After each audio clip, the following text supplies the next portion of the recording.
cycling for this weekend. Right? So from decomposition to ecological substitution. So now come to global biodiversity, right? See, Robert May, one of the scientists, Robert May estimates global species diversity, right? So his estimation is about 7 millions. So 7 million species, 7 million species distributed throughout the world. According to Robert May estimation, so around 7 million species distributed throughout the world. So, but in that 1.75, according to him, 1.75 million species are described, right? So described species according to Robert May is 1.75 million species. Right. So totally estimation, Robert May estimation is 7 million species. In that 1.75 million species are described and identified and described. But according to IUCN, so what is IUCN? International Union for Conservation of Nature. So what is the abbreviation for IUCN? International Union for Conservation of Nature. So according to IUCN, so that global species diversity is 1.5 million. So 1.5 million species are described according to IUCN. So estimation according to Robert May estimation, 7 million species are distributed throughout the world. In that only 1.75 million species are described and identified. But what about IUCN? So International Union for Conservation of Nature. So according to this, 1.5 million species only described. And that too, that species diversity is more in tropical regions compared to temperate region and polar region, right? So most of these species identified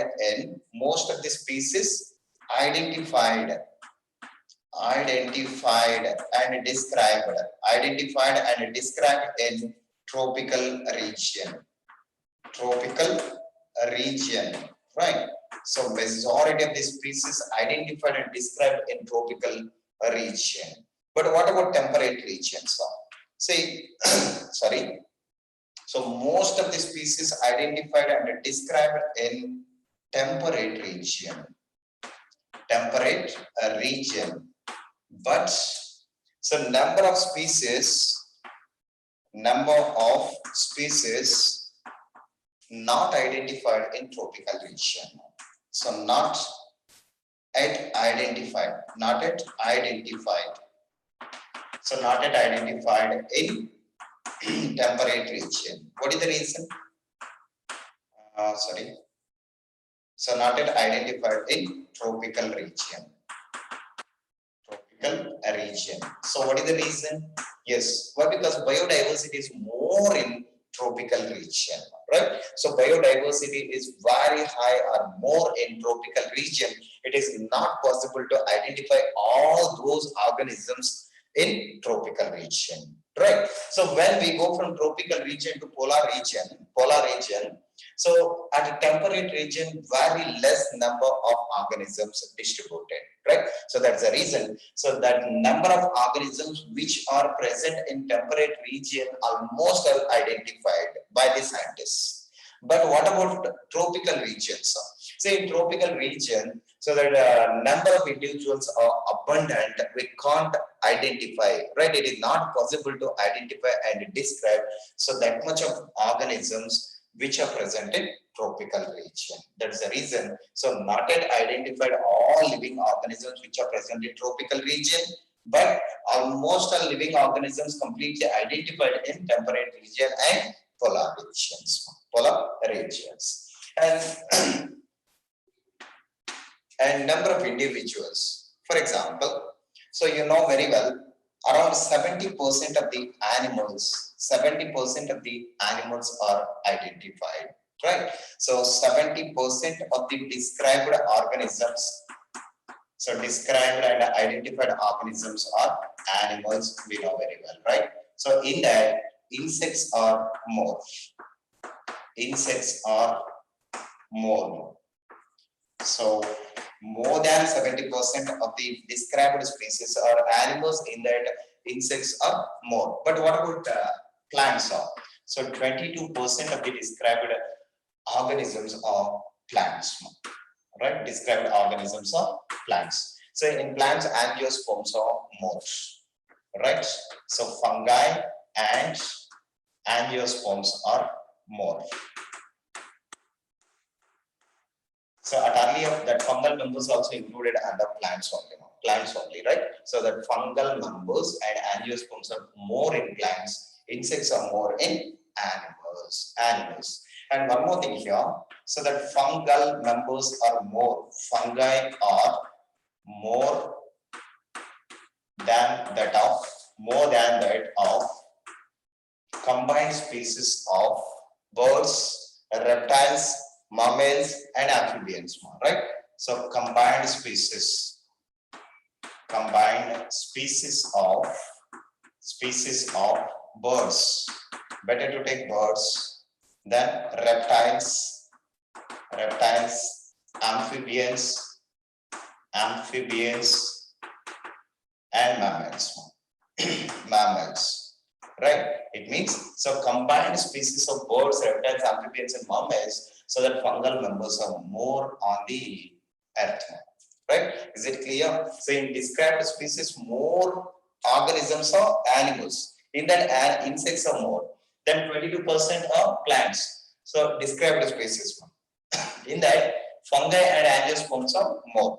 See, when we observe fungal numbers, that fungal numbers are more than that of combined species of birds, reptiles, amphibians and mammals, right? And one more thing. So what about prokaryotic organisms? All these things are eukaryotes or prokaryotic organisms, completely eukaryotic organisms, right? What about prokaryotic organisms? So there is no specific number for the prokaryotic organisms, right? So there is no figure. So there is no figure for prokaryotes.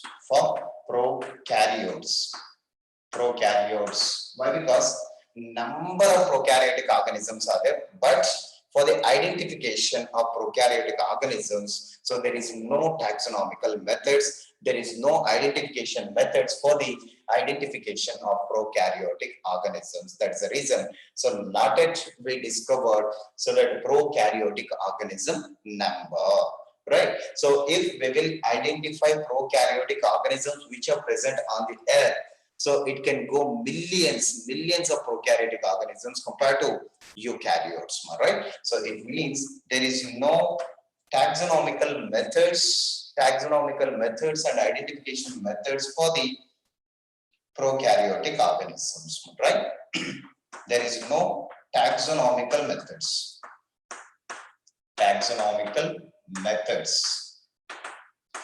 and identification methods for the identification of prokaryotic organisms. If there is a methods for identification or taxonomical methods for identification of prokaryotic organisms, so that prokaryotic organisms can go more than eukaryotic organisms. It means up to millions of prokaryotic organisms easily will identify on the earth compared to eukaryotic organisms, right?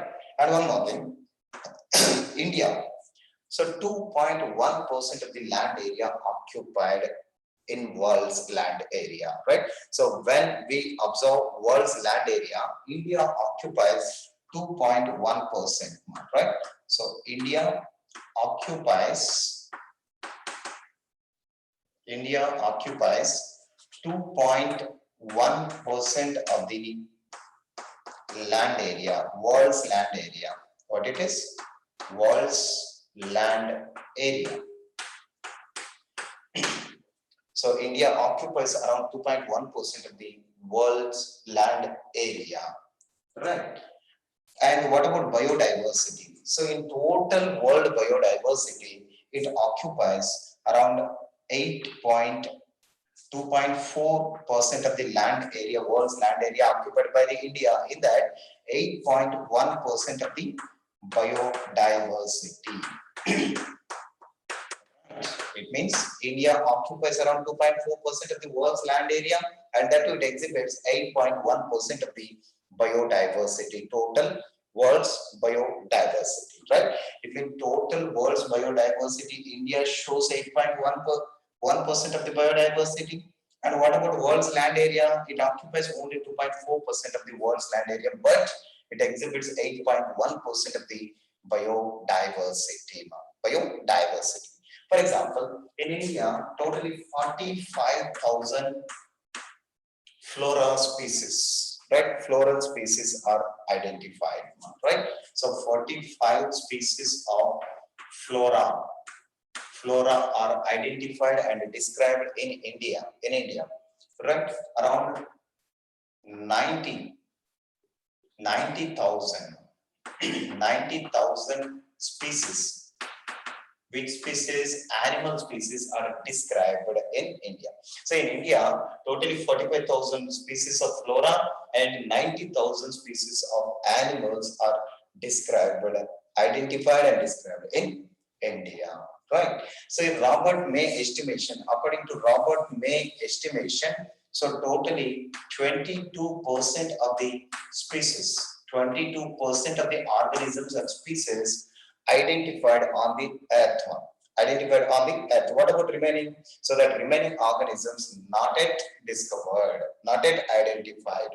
So according to Robert May estimation, only 22% of the species only identified. But what about remaining species? Still we need to recognize, still we need to identify, right? See, 1 lakh plant species, around 1 lakh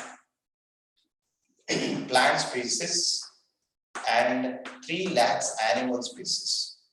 3 lakhs animal species yet to be discovered. Right? So still we need to identify around 3 lakhs animal species and 1 lakh plant species throughout the world. We need to identify. But before identification, only some organisms leads to extinct, leads to disappear from the planet, right? So before identification, only some living organisms like plants and animals disappeared from the planet, right? So it's a brief introduction related to global biodiversity. So note down that points. See how they'll ask questions on these concepts. See, according to Robert May estimation, how many species distributed throughout the world? So 7 million species. So according to Robert May estimation, how many million species described, right? Till described, right? Around 1.7 million species described. And according to IUCN, how many million species are described? So 1.5 million species are described. Okay, what is IUCN? So International Union for Conservation of Nature. So sometimes they'll ask the IUCN abbreviation also. What is IUCN? International Union for Conservation of Nature. And as usual, most of the species identified in which region? Temperate region. Alright. So number of species not yet identified in tropical region. Why? What is the reason? Why? Because biodiversity is more in tropical region. It is not possible to identify all organisms, right? So 70% of the described species are animals. In animals, more organisms are insects. Insects are more. So 22% plants, right? So that type of questions they'll ask one, right? So how much land area occupied by the India in world's land area? 2.4%. And how much biodiversity, right, exhibited by the India? 8.1% of the biodiversity it shows, right? So totally 12 mega biodiversity countries are there in India. In India, totally how many biodiversity rich countries are there? 12. So in that, right, totally in world, throughout the world, 12 mega biodiversity countries are there. So in that, India is one of the mega biodiversity countries, right? It is also important. Totally how many mega biodiversity countries distributed in the world? So totally 12. In that, India is one of the mega biodiversity country. And in India, how many floral species are identified? 45,000. Animal species, 90,000. So totally, according to Robert May, identified species are only 22% only. So remaining species we need to recognize, right? So 1 lakh plants, 3 lakhs animals also we need to identify, right? Then, now come to wildlife in India. Small heading, wildlife in India. Global diversity, okay. Now come to India. Wildlife in India.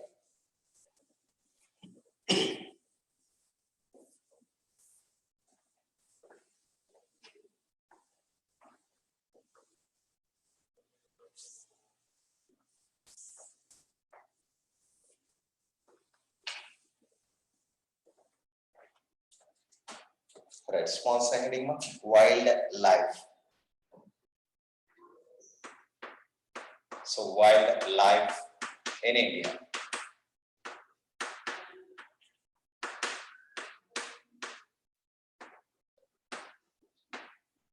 So what type of ecological regions, what type of hotspots, what type of biomes, what type of organisms can survive in India, we'll see one more, right? So first we can take biomes.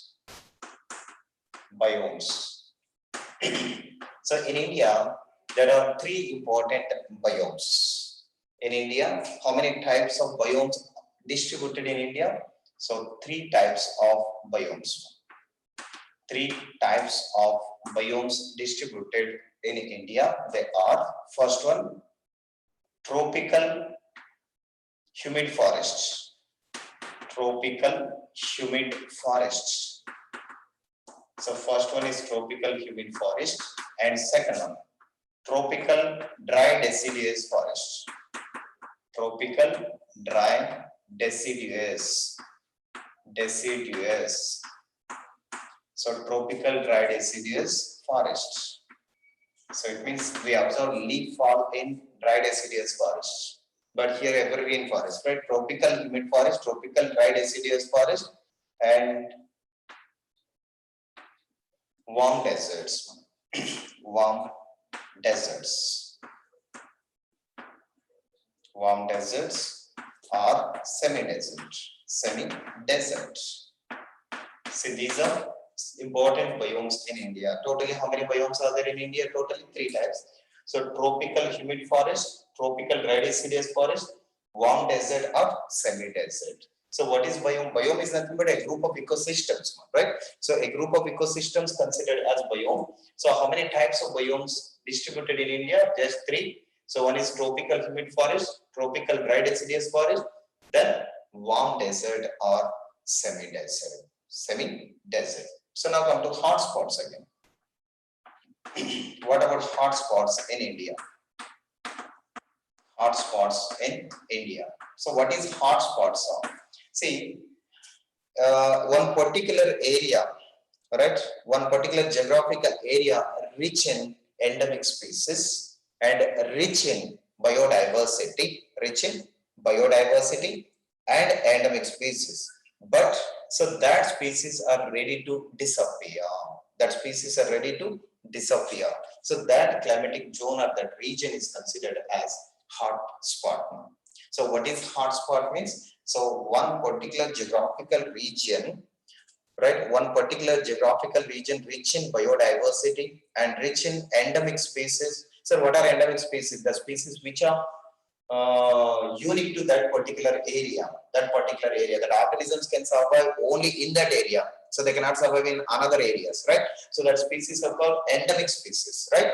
So some organisms can survive only in one particular region, we call them as endemic species. So that hotspots are rich in endemic species, rich in biodiversity, and that organisms which can survive in that area ready to disappear. Right, so they're ready to disappear. So we need to conserve that living organisms, right? That areas are considered as hotspots. So in India, 3 hotspots distributed, right? So there are 3 hotspots in India. So one is Indo-Burma region. Indo-Burma region. One is Indo-Burma region, and second one is Western Ghats and Sri Lanka. Western Ghats and Sri Lanka. So earlier that Sri Lanka also included in India. That's the reason we consider it as one of the hotspot only, right? So Western Ghats or Sri Lanka. So in Western Ghats includes Karnataka also, some part of Karnataka. So Sringeri, Varanadu, right? So all these regions comes under Western Ghats only, right? So Indo-Burma region. So that Burma also included in India earlier. So that Indo-Burma border or region, Western Ghats of Sri Lanka, and Himalayas, Eastern Himalayas.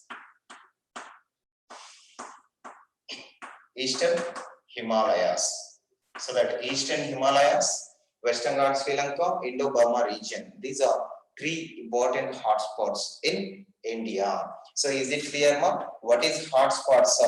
So that hotspots are rich in biodiversity, rich in endemic species, right? And that to endangered species also. What are endangered species? The species which are ready to disappear from the planet, right? So we need to conserve that species. That areas are considered as hotspots. So totally how many hotspots distributed in India? 3.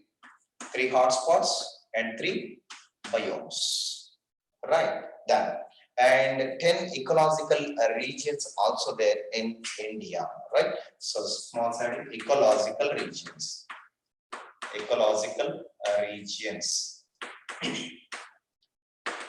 So what are the 10 ecological regions? First one is Trans-Himalayas.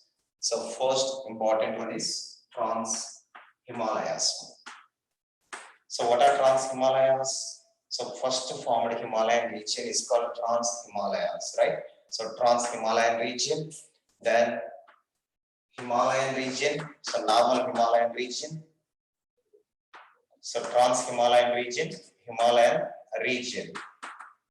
Then third one, Indian desert.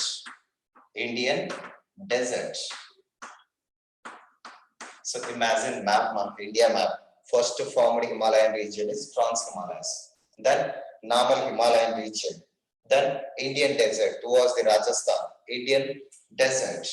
Then semi-arid zones. So that semi-arid zones are nothing but dry zones. Where exactly they are distributed, right? Bihar, Madhya Pradesh. So semi-arid zones. Then Deccan Plateau or Deccan Peninsula.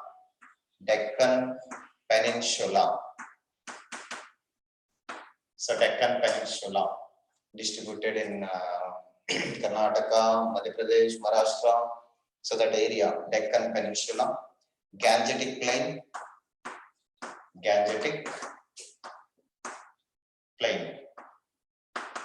So Gangetic Plain. The next one, Western Ghats.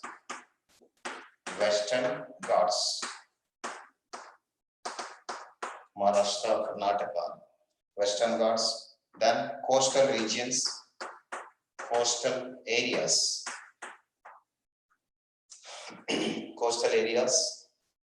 Then Northeast India. So Northeast region, Northeast India or Northeast region. Right? Then islands.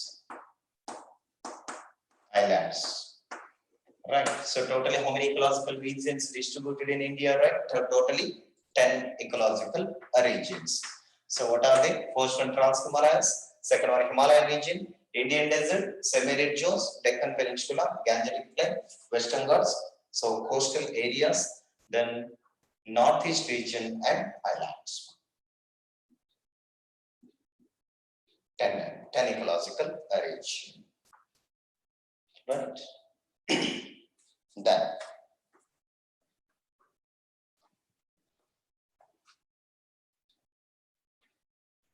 So totally 10 ecological regions and 3 biomes and 3 hotspots are there in India. The next one, gene pool center.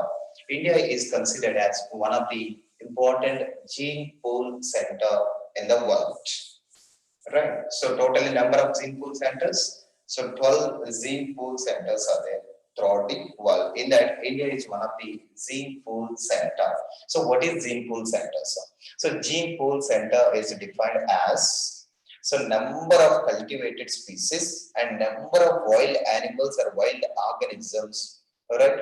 So created or originated in one particular area. So that area is considered as gene pool center, right? So that cultivated species and wild animals originated in one particular area or in a given area.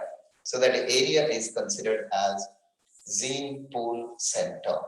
So India is one of the gene pool center. So not a gene pool center.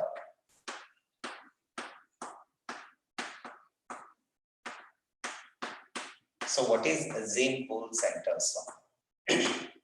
So cultivated species, not a cultivated. So cultivated varieties are cultivated species and wild animals. Wild animals originated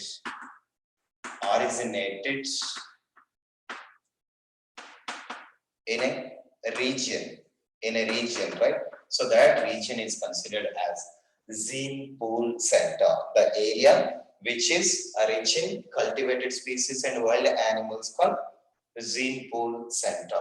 So that India is considered as one of the gene pool center.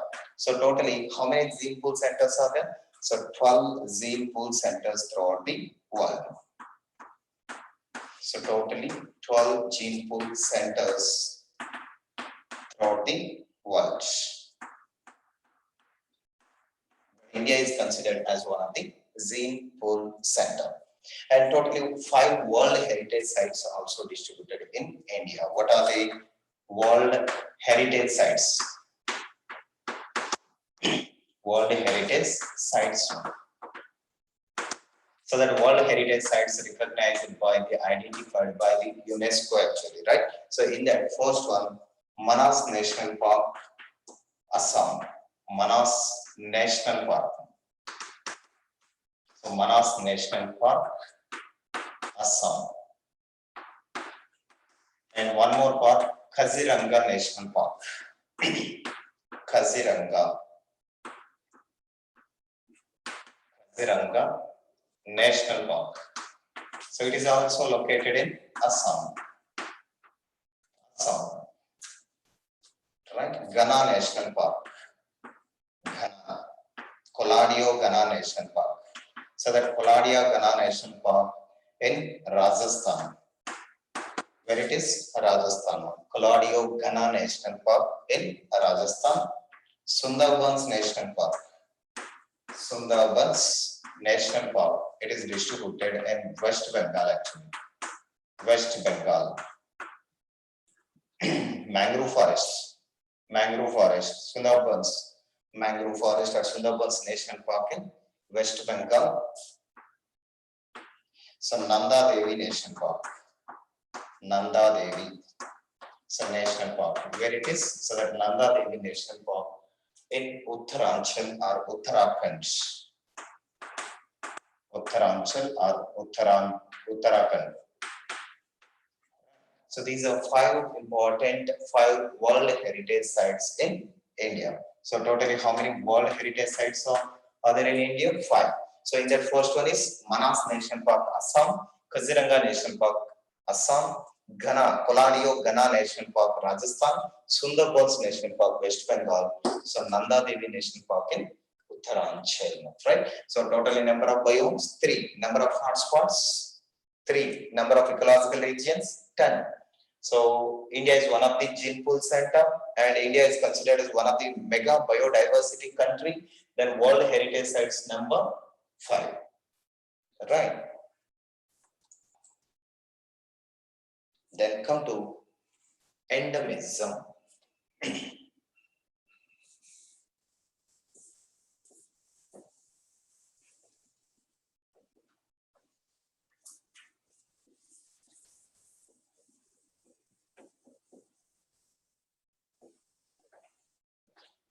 Endemism. Endemism. So what is endemism? Endemism. See, endemism is nothing but organisms unique for one particular area. So those organisms are called endemic organisms, right? Endemic organisms. So what are endemic plants or endemic animals? The organisms which are unique for one particular area. Those organisms are called endemic organisms. So how much of endemism biodiversity observed in India? So see, around 33% of the flora, 33% of the plants or flora are endemic in India. Endemic in India. So what is the meaning of endemic plants? See, these plants can survive only in India, so they cannot survive in another areas. For example, so Pterocarpus santalinus, so red sandal simply, red sander. So they distributed in Nallamala forest only, right? That plants cannot survive in any another areas. So we call it as endemic plant, right? It is unique for one particular area. Like that, around 33% of the described plants are endemic in India. Endemic in India. Those plants can survive only in India. They cannot survive in another areas, right? So for example, where that endemic species can survive in Andaman Nicobar Islands, then Western Ghats, that endemic plants distributed in Western Ghats, Andaman Nicobar, so Eastern Himalayan region, so Northeast region,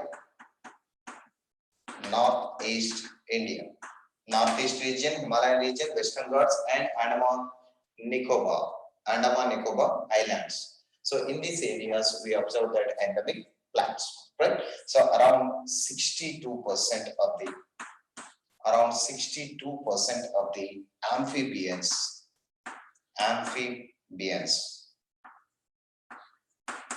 So around 62% of the amphibians are endemic in India. So variety of amphibians. So different types of amphibians are distributed in Western Ghats, especially Western Ghats. So that the endemic amphibians observed in Western Ghats only, right? And 50% of the lizards also. 50% of the lizards also endemic. Lizards also endemic, right? And one more thing here. So cultivated varieties. So that cultivated varieties also rich in India, right? So cultivated varieties. So around 167 varieties, 168 cultivated varieties endemic in India, 327 wild varieties. Wild varieties are 327. So 327 wild varieties, 168 cultivated varieties, 50% lizards and 62% amphibians and 33% plants. So these are endemic in India, right? So in India, identified plants or described plants are around 33% of plants are endemic. 62% of the amphibians are endemic. So 50% lizards also endemic. So cultivated varieties 168, wild varieties are 327. All these organisms so can survive only in India. They cannot survive in another areas. Right. So this is the information about wildlife in India. Right. So now come to patterns of biodiversity.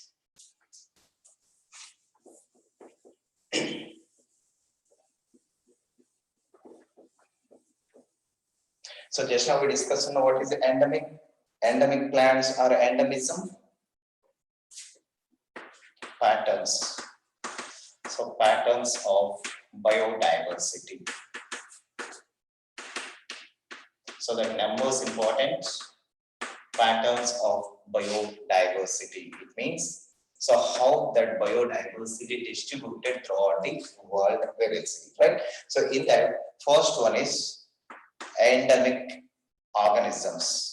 Endemic organisms. So what are endemic organisms? Small definition. So the organisms which are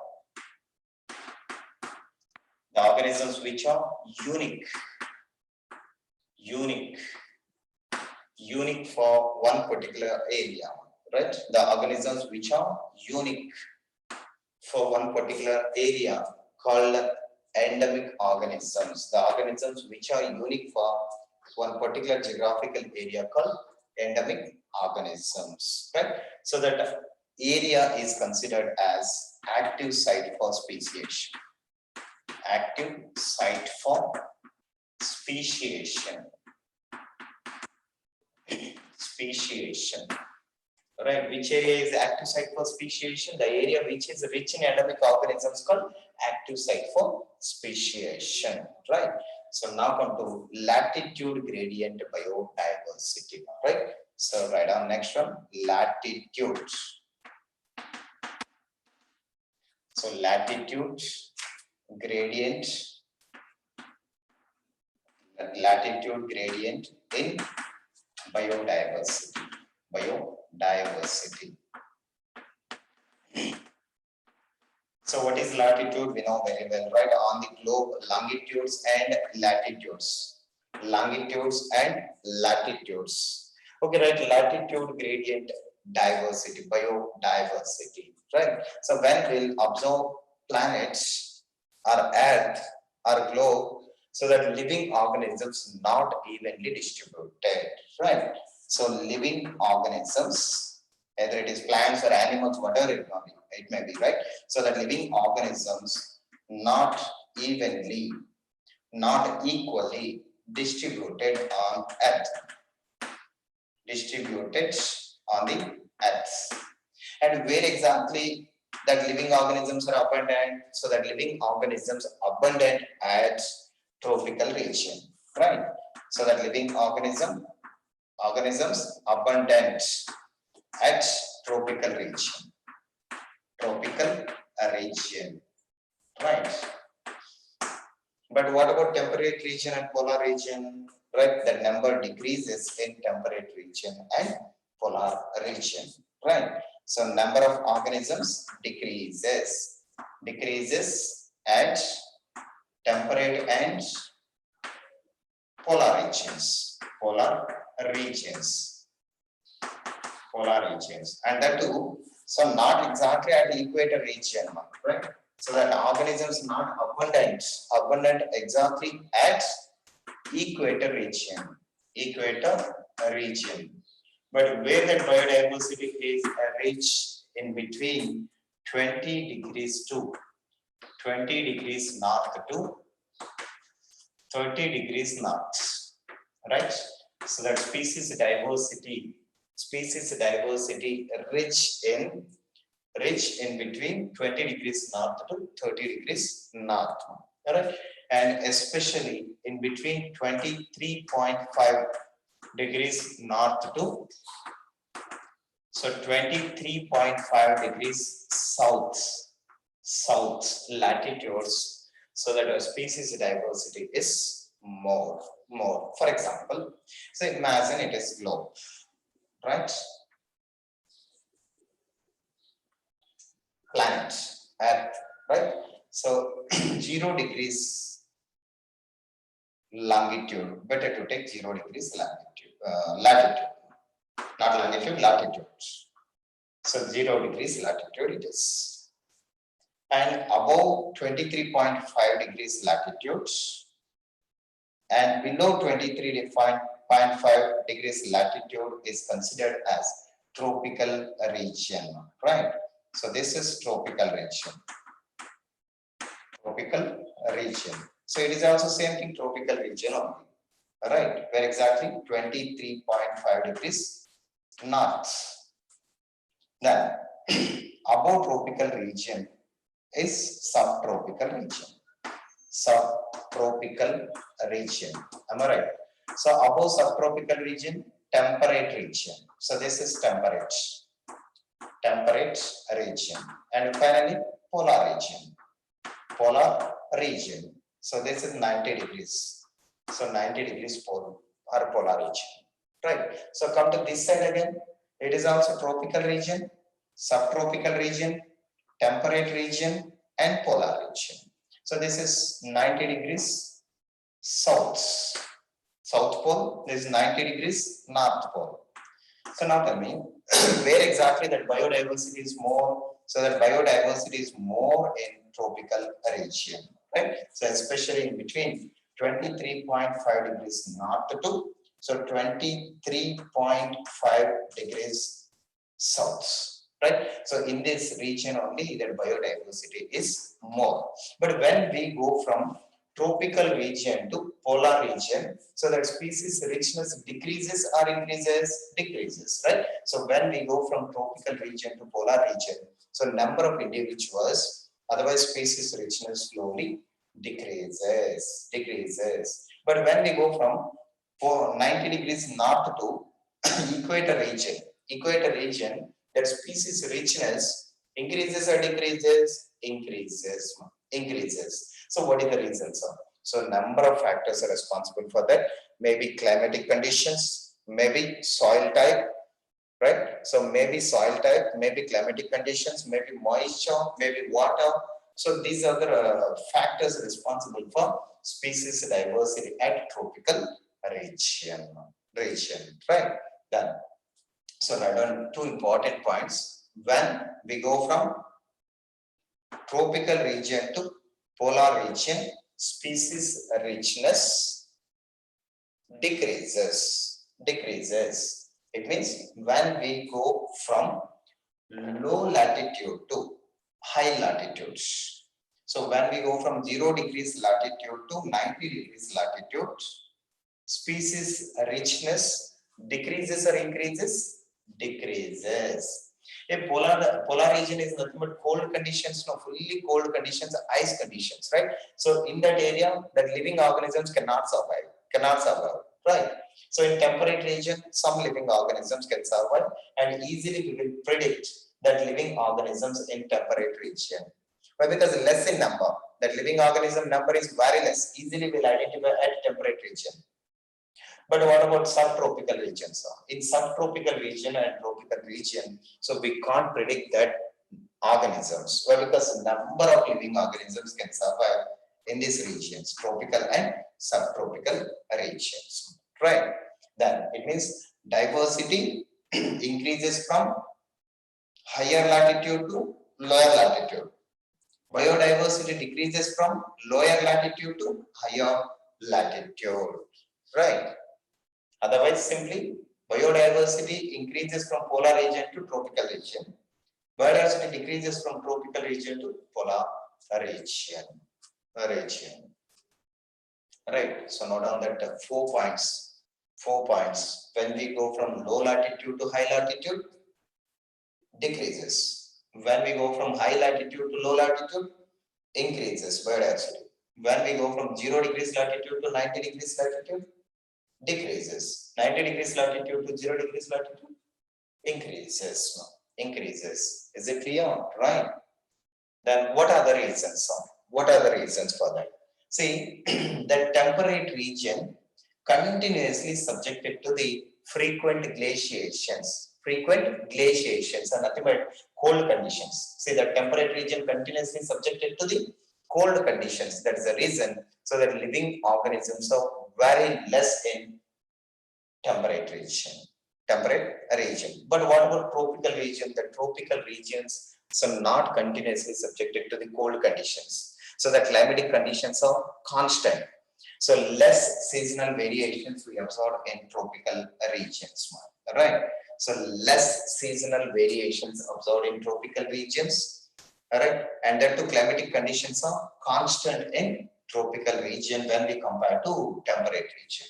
But temperate region continuously subjected to the frequent glaciations. I mean, it means 6 months cold conditions, 6 months normal conditions, right? So that's the reason species diversity more in tropical region. Why? Because seasonal variations are very less, but seasonal variations are more in temperate region and subtropical region. That's the reason species diversity less, right?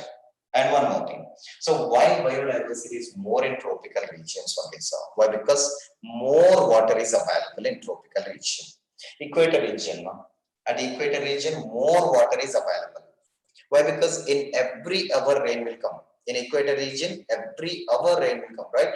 And that too, evergreen forest also located at equator region, right? Automatically rain also more, right? So water is available, high solar energy. Solar energy also very high in tropical region, right? Then productivity also automatically increases. So whenever abundant water and abundant sunlight is available, automatically productivity also increases. Whenever productivity increases, so the dependent organisms or consumer number also increases here. So automatically biodiversity increases. So because of three reasons only biodiversity increases in tropical regions. So one is availability of water, availability of solar energy, availability of productivity, right? Because of these three reasons only, so biodiversity increases in tropical regions. But what about temperate and subtropical regions? So more seasonal variations we observe in temperate region compared to tropical region.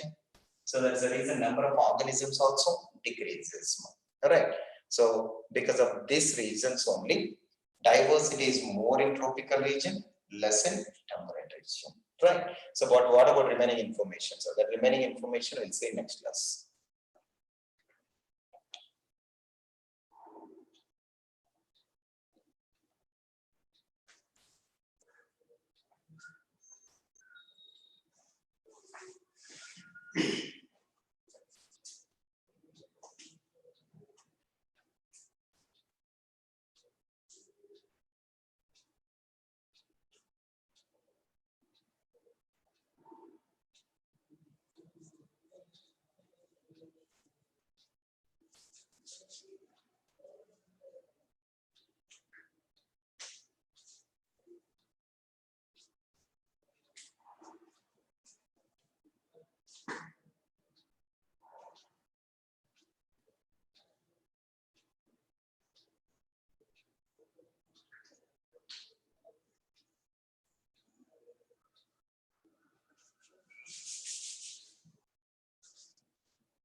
Bengaluru class ಕೊಡ್ಬೇಕು ಇಲ್ಲಿಂದ ಅದಕ್ಕೆ